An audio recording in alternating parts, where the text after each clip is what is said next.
ماہر تعلیم دانشور ڈاکٹر عارفہ سیدہ کے ساتھ خصوصی نشست المورد انسٹیٹیوٹ کینیڈا شعبہ خواتین۔ ڈاکٹر صاحب، ہمارے سندھ میں اس وقت ہندو کمیونٹی آباد ہے اور وہاں پر 14 سال کی جو بچیاں، اور یہ عام کچھ چیزیں تو رپورٹڈ ہیں جو BBC اور CNN پہ آ رہی ہیں، اور تو بہت بڑی تعداد ہے ان 14 سال کی ہندو بچیوں کے ساتھ اغوا کیا جاتا ہے، اجتماعی زیادتی کی جاتی ہے، اور جب دل بھر جاتا ہے تو کسی ایک ضعیف مرد سے، ادھیڑ عمر مرد سے، 50-55 سال کے مرد سے اس کا نکاح کر دیا جاتا ہے، اور اس کو پھر اس کو سیاسی اسٹنٹ بنایا جاتا ہے کہ یہ اب مسلمان ہو گئی اور اس نے پسند کی شادی کی، خبردار اگر اس کی طرف آنکھ اٹھائی ورنہ اسلام اور ہندوازم یا جو بھی جھگڑا شروع ہو جائے گا۔ میاں مٹھو کر کے ایک پیچھے بہت طاقتور ان کے پیچھے لوگ بیٹھے ہوئے، وہ یہ سب کچھ کروا رہے ہیں۔ ایک 10 آپ سے درخواست ہے، آپ جیسے لوگ اگر آواز اٹھا لیں۔ ایک گزارش، جی، آپ نے تو ایک بہت عام معمولی بات کی۔ جی سر، آپ کہیے تو میں خاندان، مکان، واقعہ، جگہ اس سب کو بتاؤں کہ وہاں کیا ہوا ہے۔ دیکھیے، جب میں یہ بات کرتی ہوں کہ وہ ہندو ہے، یہودی ہے، عیسائی ہے، بدھ ہے، جین ہے، کوئی بھی ہے، وہ اس ریاست کا شہری ہے۔ لیکن آواز یوں ہی نہیں اٹھائی جا رہی ہے کیونکہ وہ ہندو ہیں۔ ایک منٹ مجھے کہہ لینے دیں۔ وہ انہیں ریاست کا شہری نہیں مانتے، وہ میرے جیسوں پر یہ الزام لگاتے ہیں کہ یہ دو قومی نظریے کے خلاف ہے۔ حضور، دو قومی نظریہ 14 اگست 1947 کو اپنے انتہائی انجام تک پہنچ گئے۔ اور قائد اعظم نے کمال کیا، ہم پر احسان کیا، ہم احسان کش لوگوں پر، اور ہم نے کیا کیا، انہوں نے ایک اقلیت کو ایک آزاد حکومت دی، آزاد علاقہ۔ دنیا میں آج تک کسی نے یہ کام نہیں کیا۔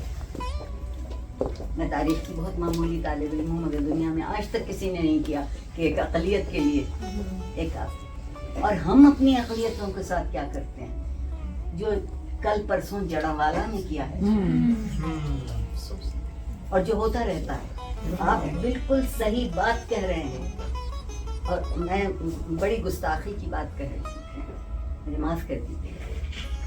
وہ تمام لوگ جو یہ ذہنی ماحول اپنے اندر رکھتے ہیں، وہ عورت کو انسان نہیں سمجھتے۔ مولانا کہہ رہا ہوں، غلط ہے، ملا نے ممبر پہ کھڑے ہو کے کہا کہ عورت صرف مرد کی تسکین کے لیے پیدا کی گئی۔ یہ بات میرے حلق سے، یہ بات میرے حلق سے نہیں ہوتا۔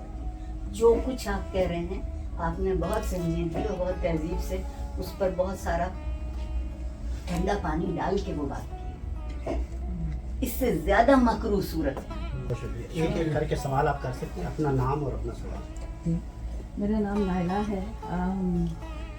سوال میرا یہ ہے، ابھی آپ نے شروع کیا، آپ نے بات کی اشرف المخلوقات کی، میں تھوڑا سا یہ مجھے بھی گمان تھا کہ انسان جو ہے وہ اشرف المخلوقات ہے، لیکن ایک کا جو اب لا الہ الا اللہ کا جو مطلب اب کافی سمجھ آتا جا رہا ہے مجھے، تو اس میں یہ ہے کہ کیا یہ جڑ نہیں ہے ساری فساد کی، جب ہم سمجھتے ہیں کہ ہم بہت سپیریئر ہیں، چاہے وہ جانور ہو، چاہے وہ عورت ہو، چاہے وہ ہندو ہو، چاہے مسلمان ہو، جسٹ بائی دا رائٹ کہ ہم اشرف المخلوقات ہیں، یا صرف اللہ ہی سپیریئر ہے، اس کے بعد دیر از نو ہائرارکی؟ آئی ڈونٹ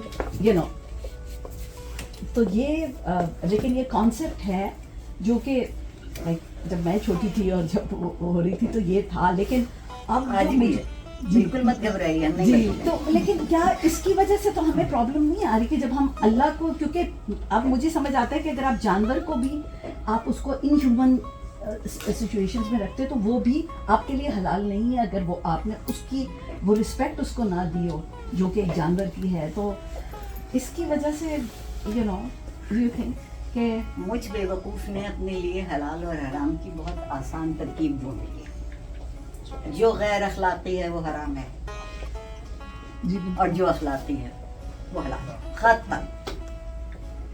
لمبی. اور دوسری بات آپ صحیح کہہ رہی ہیں, جماعت اسلامی نے پاکستان بننے سے پہلے جو لا الہ الا اللہ کا ترجمہ کیا وہ نہ ہم نے اس سے پہلے سنا تھا نہ اس کے بعد سنا. جناب میرے محبوب جنرل ضیاء الحق صاحب نے جب ان کا جی چاہا کہ اب بہت دن فوجی رہ لیے, اب صدر ہو جائے, تو ریفرینڈم ہوا. اس کی عبارت کیا تھی؟ آپ سب کے جائیے اس چالاکی. اگر آپ یہ یقین کرتے ہیں کہ لا الہ الا اللہ محمد رسول اللہ پر آپ یقین کرتے ہیں تو میں 5 سال کے لیے آپ کا صدر ہوں.